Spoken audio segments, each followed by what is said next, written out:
Imagine arriving at an airport with a first-class ticket in hand, ready to embark on a journey that represents years of hard work and success. Suddenly, you're stopped, questioned, and humiliated in front of strangers by someone who assumes you don't belong. What would you do? This is the story of Danielle Carter, a brilliant corporate attorney, whose resolve and dignity would soon challenge not just a single person but an entire system. In this tale of perseverance and justice, Danielle confronts discrimination head-on. As the events unfold, her actions reveal the strength of character required to turn injustice into opportunity for change. This isn't just a story of confrontation, it's one of accountability, dignity, and humanity. Danielle Carter adjusted the strap of her leather briefcase as she navigated the bustling terminal of LAX. Dressed in a sleek black pantsuit paired with a soft cream blouse, she exuded confidence and professionalism. She was heading to New York City for a high-profile corporate negotiation that could define her career. Her mind was focused, but she couldn't shake the nagging feeling of unease. Airports always had a way of making her hyper-aware of how she was perceived. Arriving at Gate 12, Danielle noticed the line for first-class passengers forming. She pulled out her boarding pass and ID, ensuring everything was in order. The gate agent, a stern-looking woman named Mrs. Harris, stood at the front, scanning passes with a scrutinizing gaze. Her name tag gleamed under the fluorescent lights. Danielle stepped forward when her turn came, offering a warm smile. "Good afternoon," she said, handing over her boarding pass and ID. Mrs. Harris barely glanced at the documents before furrowing her brow. "This doesn't look right," she announced loudly, drawing the attention of nearby passengers. Danielle felt the weight of their stares. "Excuse me," Danielle asked, her voice steady but firm. "What exactly seems to be the problem?" "This ticket," Mrs. Harris said, holding it up like a counterfeit dollar bill. "It doesn't seem valid. We've had issues with people trying to sneak into first class."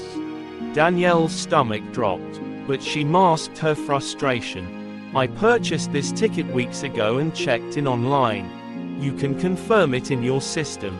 Mrs. Harris shook her head. "I'll need to call security." The murmur of passengers grew louder as a sense of spectacle filled the air. Danielle inhaled deeply, her years of courtroom experience helping her maintain composure. "Please do," she said calmly, stepping aside to make space for the line to continue. Minutes later, 2 TSA officers arrived. One of them, Officer Grant, was tall and broad-shouldered with a no-nonsense demeanor. "What's going on here?" he asked. Mrs. Harris straightened, her tone laced with authority. "This passenger presented a first-class ticket that I believe is fraudulent." Danielle stepped forward. "I have my receipt and ID right here. This ticket is legitimate. You can check it yourself." Officer Grant examined her documents, scanning the boarding pass with a handheld device. After a moment, he looked up. "Everything checks out. This ticket is valid." Mrs. Harris's lips tightened, but she wasn't ready to concede. "Well," she said, voice dripping with skepticism, "it's just unusual to see someone like her in first class." Danielle felt her chest tighten. The implication was clear, but she refused to let it show. Years of navigating subtle and overt bias had taught her how to respond with measured calm. "That's enough," Officer Grant said, his tone firm. He turned to Danielle. "You're cleared to board, ma'am. I'm sorry for the inconvenience." But Danielle didn't move. "Actually," she said, fixing her gaze on Mrs. Harris, "I'd like to speak with your supervisor. This situation is about more than inconvenience." Mrs. Harris hesitated, her confidence faltering under Danielle's steady stare. Finally, she picked up the phone and called her manager. As Danielle waited, the first-class line dwindled, and she noticed some passengers whispering and casting her glances of pity or judgment. Others avoided her gaze entirely. Danielle stood tall, refusing to shrink under their scrutiny. When the gate manager, Mr. Sullivan, arrived, he quickly assessed the situation. Danielle introduced herself, her voice calm but commanding.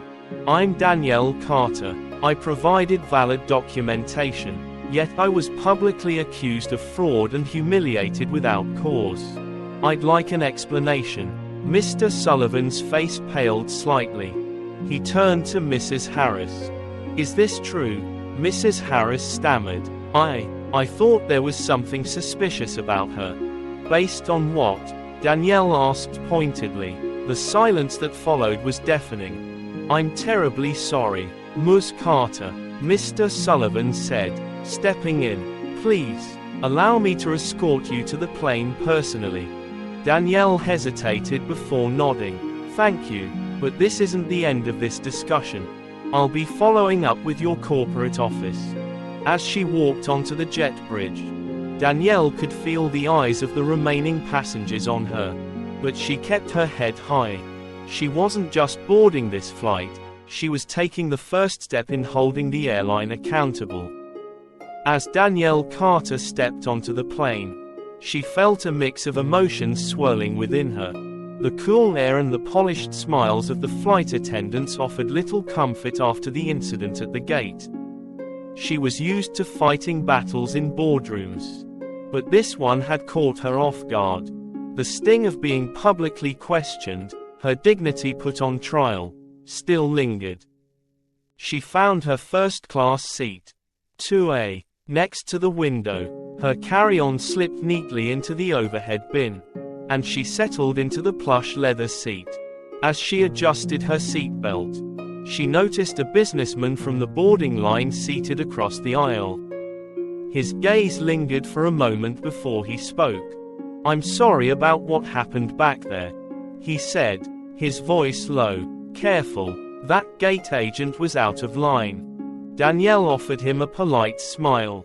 "Thank you. Unfortunately, it's not the first time something like this has happened. But today it went too far." The man nodded, his expression darkening. "Well, you handled it with grace. I don't think I could have kept my cool." Danielle let out a soft laugh, more to release the tension in her chest than anything else. "Years of practice," she said, her tone dry, "but handling it doesn't make it any easier."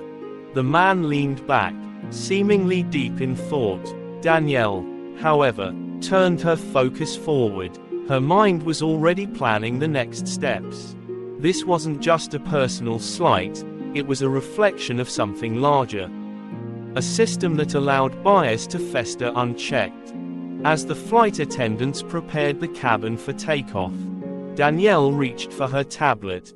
She opened a folder containing Atlantic Sky's corporate policies, which she had downloaded for reference during a previous case. Scanning through the airline's employee training and discrimination policies, she began taking notes. If there was one thing she understood, it was how to build a solid case. Mid-flight, the lead flight attendant approached her with a small tray of refreshments. Setting the glass of sparkling water on her tray table, the attendant hesitated. "Ms. Carter," she began softly, "on behalf of the crew, I just want to say I'm sorry for what you experienced at the gate. It's not right." Danielle looked up, her expression softening. "Thank you, I appreciate the apology." The attendant nodded, then leaned in closer.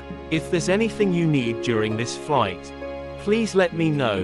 Mr. Sullivan asked us to ensure you're comfortable." Danielle's lips curved into a faint smile.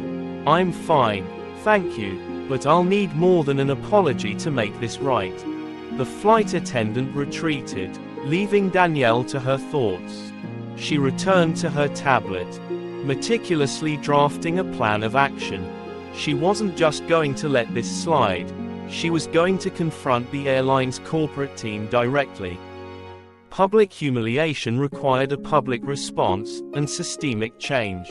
When the plane landed at JFK, Danielle was one of the last passengers to disembark. As she stepped into the arrivals terminal, she spotted her name on a sign held by a professional-looking chauffeur. The driver escorted her to a sleek black car waiting at the curb. "Good evening, Ms. Carter," the driver said, opening the door with a courteous nod. "I hope your flight was pleasant." "Productive," Danielle replied as she slid into the back seat. As the car merged onto the highway toward her hotel, Danielle's phone buzzed. It was an email from James Sullivan, the gate manager who had intervened earlier. The subject line read, "Formal apology and follow-up." Danielle opened the email, scanning its contents. Sullivan expressed regret for the incident, assured her that Mrs. Harris's actions would be investigated, and offered his personal assistance in resolving any further concerns. The tone was apologetic but carefully corporate. She sighed and began typing a measured response. Subject: follow-up on incident at LAX Gate 12. Dear Mr. Sullivan, thank you for your email and for addressing the matter promptly. However, an investigation into Mrs. Harris alone will not suffice. This incident reflects broader systemic issues within your organization, particularly regarding how passengers are treated based on assumptions rather than facts. I would like a detailed report on the outcomes of your investigation, as well as an overview of the training procedures in place to prevent such incidents. I'll also need contact information for Atlantic Sky's corporate HR department to escalate this matter. This is not just about one interaction, it's about ensuring no other passenger experiences what I did today. Sincerely, Danielle Carter. The car pulled up to the hotel just as she hit send. Danielle stepped into the opulent lobby, her heels clicking against the marble floors. As she checked in and made her way to her room, her resolve only grew stronger. Tomorrow would bring the next chapter in her fight, not just for herself, but for fairness and accountability. Little did Atlantic Sky know, their most persistent advocate for change had just begun her battle. Danielle Carter arrived at Atlantic Sky's headquarters in Midtown Manhattan the next morning. Her resolve solidified. The glass-clad skyscraper reflected the morning sun, its pristine exterior a stark contrast to the issues lurking within. As she entered the building, the receptionist greeted her with a professional smile. "Ms. Carter, welcome. Mr. Thomas, our Chief Operating Officer, is expecting you in the conference room on the 18th floor." Danielle nodded and stepped into the elevator. As the doors closed, she glanced at her reflection in the polished metal, ensuring her expression remained calm and confident. This wasn't just a meeting, it was a confrontation, and she was prepared to hold her ground. The conference room was spacious, with floor-to-ceiling windows offering a panoramic view of Manhattan. A long table occupied the center, surrounded by high-ranking executives and members of the airline's legal and HR teams. At the head of the table sat Edward Thomas, the COO, a silver-haired man with an air of authority. "Ms. Carter," Thomas began, rising to shake her hand. "Thank you for meeting with us on such short notice. We deeply regret the incident at LAX and want to assure you that we're taking it very seriously." Danielle took a seat, placing her tablet and a folder of documents on the table. "Thank you for the invitation, Mr. Thomas. While I appreciate your acknowledgement, my presence here isn't just about LAX, it's about addressing a systemic issue." The room grew quiet, the weight of her words settling over the group. Thomas nodded, motioning for her to continue. Danielle opened the folder, revealing a series of printed complaints and incident reports she had gathered over the years as part of her legal practice. "I've reviewed your company's policies on passenger treatment. anti-discrimination training, and employee oversight. While the policies themselves are comprehensive, the issue lies in their enforcement. She slid a document across the table to Thomas. This is a report from one of your regional hubs. It details several incidents involving discriminatory behavior by gate agents, including cases where valid tickets were questioned based on assumptions about the passengers. Thomas frowned as he skimmed the report. These incidents are troubling, but they don't reflect the core values of Atlantic Sky.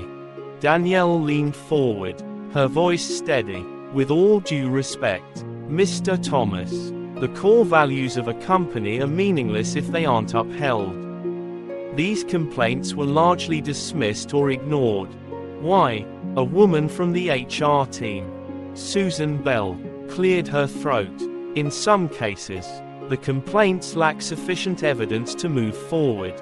Danielle raised an eyebrow. And in how many of those cases was the burden of proof placed unfairly on the passenger, rather than the employee accused? Your own complaint process creates barriers for passengers to seek accountability. The tension in the room grew palpable as Danielle continued, her words sharp but controlled. The incident at LAX wasn't isolated. It's part of a larger pattern, a culture where biases go unchecked, and employees feel empowered to act on assumptions without consequence. Over the next hour, Danielle laid out her findings, each point backed by data and testimony. She highlighted the discrepancies between how complaints were handled at larger hubs versus regional airports, revealing a clear bias in the system. As she spoke, she noticed some executives shifting uncomfortably in their seats, while others scribbled notes furiously. When she finished, Thomas exhaled deeply, his composed demeanor showing the slightest crack. Ms. Carter, your points are valid, and I won't deny the patterns you've uncovered. What do you propose we do to address this? Danielle didn't hesitate. First, you need to create an independent accountability committee to oversee complaints and ensure they are handled fairly and transparently. Second, retraining for all frontline staff is non-negotiable. Biases may be human, but they have no place in your employees' decision-making. And finally, there must be consequences, real consequences, for those who violate company policies. Susan Bell nodded slowly. The accountability committee is a strong idea. It would take time to implement, but it's feasible. Thomas folded his hands on the table. We'll need to run this by the board, but I'm inclined to move forward. Ms. Carter, your insights have been invaluable. Would you be willing to consult with us during the implementation process? Danielle considered the offer. She hadn't come here for a long-term role, but the opportunity to drive meaningful change was too important to pass up. I'm willing to assist, but only if there's a genuine commitment to change, not just window dressing for public relations. Thomas nodded. Understood. We'll schedule a follow-up meeting to finalize the details. As Danielle left the headquarters, a sense of cautious optimism washed over her. The meeting had been productive, but she knew the real work was only beginning. Changing a culture required more than policies. It demanded accountability at every level. That evening, back in her hotel room, Danielle received an email from James Sullivan, the gate manager from LAX. It contained updates on the internal investigation into Mrs. Harris. The findings revealed a troubling history, multiple complaints from passengers and co-workers alleging unprofessional and discriminatory behavior, all of which had been quietly dismissed by management. Danielle's jaw tightened as she read the report. This wasn't just about Mrs. Harris's actions, it was about a system that enabled her behavior. She replied to Sullivan, requesting a full list of prior complaints and actions taken. If Atlantic Sky wanted change, it needed to start with transparency. Danielle Carter stood in the grand conference room of Atlantic Sky's headquarters, facing the airline's board of directors. The air was thick with tension, the silence only broken by the soft hum of the city outside. Around the long, polished table sat 12 individuals, their expressions a mix of curiosity, skepticism, and faint unease. Edward Thomas, the COO, sat at the head, his face betraying a cautious optimism. Danielle had spent weeks preparing for this moment. Armed with data, testimony, and an unwavering resolve, she was ready to push for the systemic changes the airline so desperately needed. "Ladies and gentlemen," she began, her voice calm but commanding. "The incident I experienced at LAX was not an anomaly. It was a symptom of a deeper issue within your organization.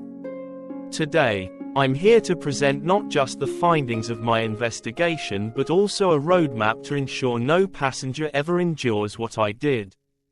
She stepped forward, clicking a button on the small remote in her hand. The large screen behind her lit up with a series of graphs and charts. Danielle pointed to a graph showing complaint handling trends across Atlantic Sky's hubs. Over the past 3 years, 68% of discrimination complaints filed at major hubs were dismissed without investigation. In contrast, only 23% were dismissed at smaller regional airports. This disparity is glaring and suggests that efficiency and public image are prioritized over fairness and accountability. The board members leaned forward, their attention sharp. "This," Danielle continued, "is not just a failure of individual employees like Mrs. Harris. It's a failure of oversight, training, and corporate culture." She advanced to the next slide, displaying a series of redacted passenger complaints. Here are just a few examples. Passengers accused of fraud without cause, customers humiliated publicly, and co-workers raising concerns about biased behavior only to be ignored. These complaints didn't disappear, they accumulated, unchecked, until they became patterns. Danielle clicked to the next slide, outlining her recommendations. Establish an accountability committee. This independent body will oversee all complaints, ensuring transparency and fairness. Every dismissed complaint must be reviewed and justified in writing. Mandatory bias training for all employees. This training must go beyond the basics. It needs to address implicit biases and provide tools for employees to navigate them professionally. Zero tolerance policy with clear consequences. Employees who violate policies must face meaningful consequences. Dismissals can no longer be the first response to a PR issue but must instead reflect a commitment to justice. A transparent complaint escalation system. Passengers and employees must have access to a neutral third-party hotline to report grievances, bypassing the layers of bureaucracy that currently stifle accountability. Danielle paused, letting her words settle before delivering her final point. And lastly, the findings of all audits and reviews must be shared internally. Transparency builds trust, and trust is the foundation of any successful organization. A gray-haired board member leaned back, folding his arms. "Ms. Carter, while your points are valid, implementing these changes will be costly and could disrupt operations. How do we justify this to shareholders?" Danielle met his gaze, her tone unwavering. "You justify it by reminding them that protecting the company's reputation is far less costly than a class action lawsuit or the long-term damage caused by eroding customer trust. These changes aren't optional, they're essential." Another board member, a woman in her late 40s, nodded in agreement. "Ms. Carter is right. We've already seen the public backlash from similar incidents in the industry. This is about staying ahead of the curve, not reacting when it's too late." Thomas spoke next, I've worked closely with Ms. Carter over the past few weeks. Her insights are invaluable, and I believe these reforms are not only feasible but necessary. I recommend we move forward." After a tense pause, the chairman of the board finally spoke. "Ms. Carter, your passion and evidence are compelling. We'll vote on your recommendations now." One by one, the board members cast their votes. When the final tally was announced, Danielle felt a wave of relief. The motion had passed, with a strong majority in favor. "Ms. Carter," the chairman said, "thank you for your dedication. Your input will be instrumental as we move forward." Danielle nodded, her expression calm but resolute. "Thank you, this is just the beginning." Over the following months, the ripple effects of Danielle's work began to transform Atlantic Sky. The Accountability Committee became a cornerstone of the company's new culture, and training sessions rolled out across every hub. Employees who had long felt silenced began speaking up, confident that their concerns would be heard. Mrs. Harris, the gate agent from LAX, was terminated after the investigation revealed a pattern of misconduct. But for Danielle, this wasn't about one individual. It was about addressing the systemic failures that had allowed such behavior to thrive. Passengers noticed the changes too. Surveys showed increased satisfaction, particularly among demographics that had previously reported feeling marginalized. The airline's reputation began to rebuild, one step at a time. Months later, Danielle sat on a plane bound for another business trip. As the flight attendants greeted her warmly, she noticed a subtle shift. The smiles weren't forced, the interactions felt genuine, and the atmosphere was one of inclusivity.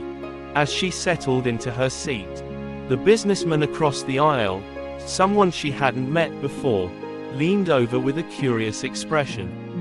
"I've heard of you," he said, smiling. "You're the one who helped change Atlantic Sky, right?" Danielle chuckled softly. "I suppose you could say that." "Well," he said, extending a hand, "thank you for doing what so many of us wouldn't have the courage to."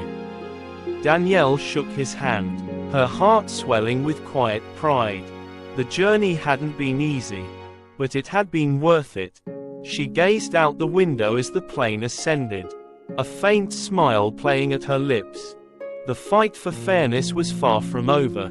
But for now, Danielle could rest, knowing she had made a lasting impact, not just for herself, but for everyone who deserved to travel with dignity and respect.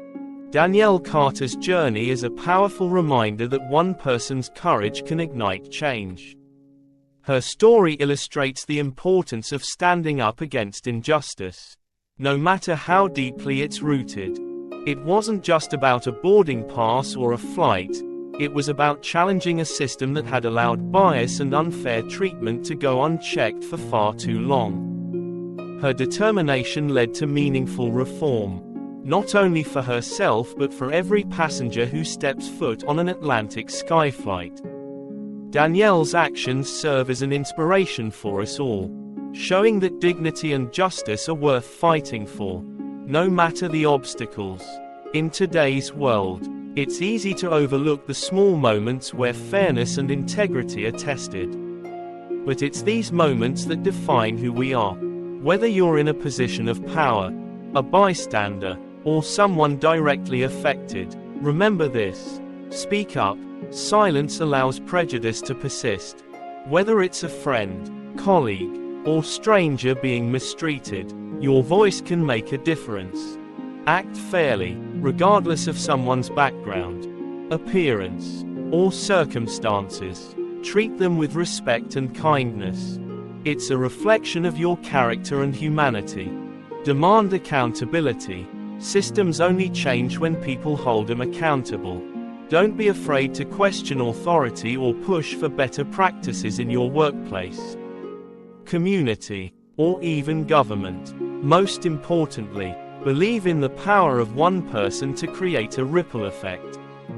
Change doesn't happen overnight, but it starts with someone taking the first step. Thank you for watching and engaging with this story. If Danielle's journey inspired you, there are so many more incredible stories to come on this channel.